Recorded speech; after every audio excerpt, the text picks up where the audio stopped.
Noong unang panahon ay may naganap na Great West War at may mga tagapagligtas na dumating at lumaban ayon sa mga alamat ang grupo ng mga heroes na iyon ay tinatawag na mga Ace. Samantala na paupo na lang sa takot ang kakampi ng impostor na Ace nang mapagtanto nila na ang kaharap nila ay ang tunay na legendary Ace. Di ka ng impostor na Ace huminahon kayong mga kasama peke ang isang yan imposibleng 300 taon na ang nakalipas at buhay pa din ang legendary Ace sambit ng imposter na Ace. Sambit ng ating bida sa dalaga hina pumikit ka.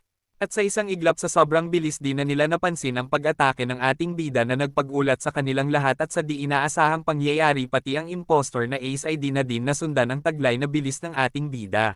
Samantala hinahanap ng impostor na Ace ang ating bida ng vlang ano-ano'y nasa likuran na pala niya ito. At nag-umpisa na nga na umatake ang ating bida.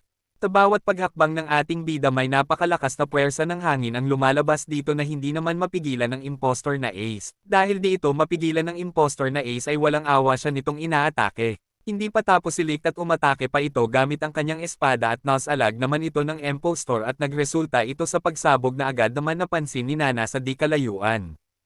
Hindi pa din sumusuko ang impostor at agad naman itong umatake sa ating bida gamit ang kanyang espada. Bawat atake naman ng impostor ay naiilagan ng ating bida. Di ka ng impostor imposibling mailagan mo ang lahat ng mga atake ko sambit naman nilik mabagal ka kasi.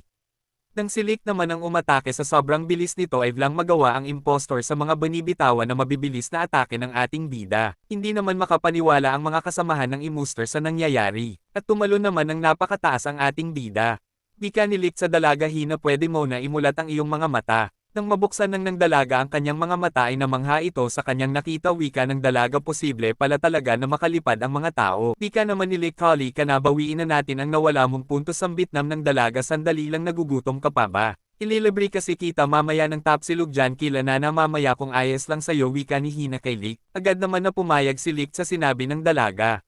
At umatake na nga ulit si Lick sa impostor view malusok silang dalawa ng dalaga galing sa himpapawid. Sa sobrang gulat ay di na makagalaw ang impostor at nakabuka na lang ang bibig nito sa gulat at tinamaan siya ng atake ni Lick at nagkabasag-basag ang mukha nito sa lakas. Pagkatapos ng malakas na atake na iyon ay di na din umatake pa ang mga kakampi ng impostor wika ni Lick sa impostor na namamaga ang mukha ano lalaban ka pa ba? Tambit naman ng impostor ay hindi na.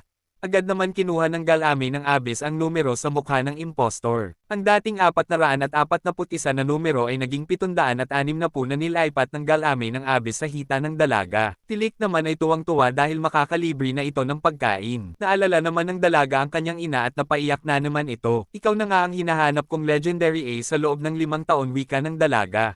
Agad naman nagpanggap ang bida natin na masama upang hindi mapansin na siya ang tunay na legendary Ace. Kinuha niya ang balot crystal sa dalaga. Di ka nilik sa dalaga pasensya ka na hindi ako ang legendary Ace na hinahanap mo. Tagulat ay hindi na naman ang dalaga makapagsalita. Tinutukan ni Lick ang dalaga ng kanyang espada at kapalit ng balot crystal ay ibinigay ni Lick sa kanya ang laruan niyang stuffed toy. Sabi ng dalaga akala ko ikaw na ang hinahanap ko wika naman ni Lick sa dalaga pasensya ka na hindi ako ang hinahanap mo at agad na umalis ang ating bida. Lumipat naman ang eksena kay Nana na nagpapakain ng kabayo. Hapon na nang dumating na si Hina sa pwesto ni Nana at agad na sinalubong ni Nana ang dalaga. Ibinalita ni Hina kay Nana ang nangyari at napaiyak na naman ito.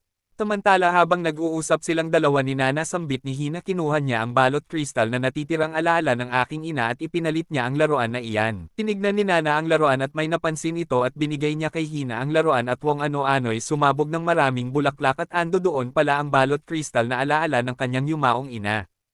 Di ka ni Nana sa dalaga alam mo ba na ang pagmamay-ari ng balot crystal ay isang krimen ayon sa sinaunang patakaran. Sa makatuwid na gawa lamang ni Lick na kunin ang balot crystal kanina upang protektahan ang dalaga.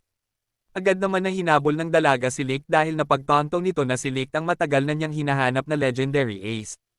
Samantala ang isa sa mga kasamahan ng impostor kanina ay nagpikite sa dalaga at nagpasalamat sa dalaga kasi siya ang naging susi sa matagal na nilang hinahanap ang legendary Ace at agad nitong inireport sa tunay na commanding officer niya ang description na nakita ng dalawang mga mata niya kanina at di naman makapaniwala ang dalaga sa nadidinig nito.